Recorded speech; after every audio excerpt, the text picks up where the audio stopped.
Ironi Provinsi Jawa Barat, pemerintahnya punya utang 3,4 triliun rupiah. Rakyat Jabar tak mau kalah utangnya 18 triliun rupiah.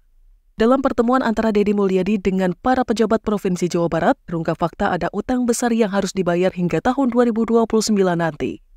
Gubernur Jawa Barat terpilih Deddy Mulyadi cukup kaget dengan nominalnya yang cukup besar. Pada tahun 2021 saat kepemimpinan Ridwan Kamil, Provinsi Jawa Barat mendapat pinjaman dari Program Pemulihan Nasional alias PEN.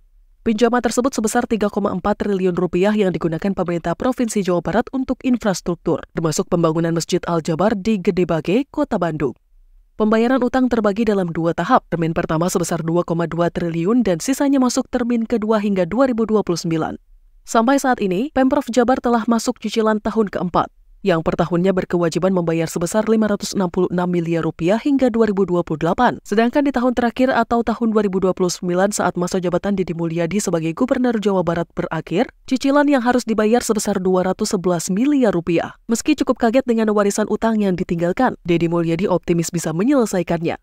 Ia berharap pendapatan Pemprov Jabar bisa meningkat dan meminta jajarannya untuk tidak menganggap utang tersebut beban berat meski nominalnya memang fantastis. Belum tuntas masalah utang yang dimiliki pemerintah, ternyata masyarakat Jawa Barat juga memiliki utang yang nominalnya tak kalah mengejutkan. Sepanjang tahun 2024 lalu, total utang masyarakat Jawa Barat sepanjang 2024 mencapai 18,6 triliun rupiah. Hal tersebut disampaikan langsung oleh PJ Gubernur Jawa Barat B. Mahmudin pada bulan November 2024.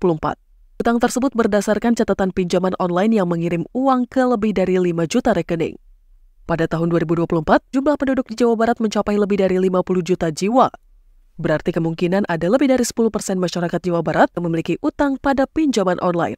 Padahal bunga pinjaman online terbilang cukup besar, tapi masyarakat masih menjadikannya sebagai solusi instan mendapat utang tanpa persyaratan sulit.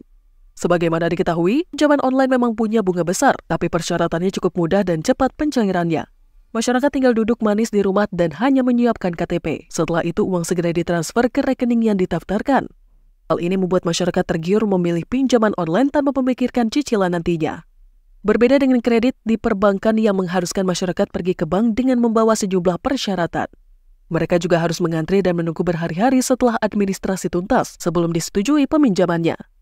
Kala itu, B. Mahmudin telah meminta kepada perbankan agar mempermudah dan mempercepat proses kredit agar masyarakat tak lagi meminjam uang di pinjaman online. Persyaratan dari perbankan juga diminta agar lebih sederhana supaya masyarakat kecil mudah memahaminya.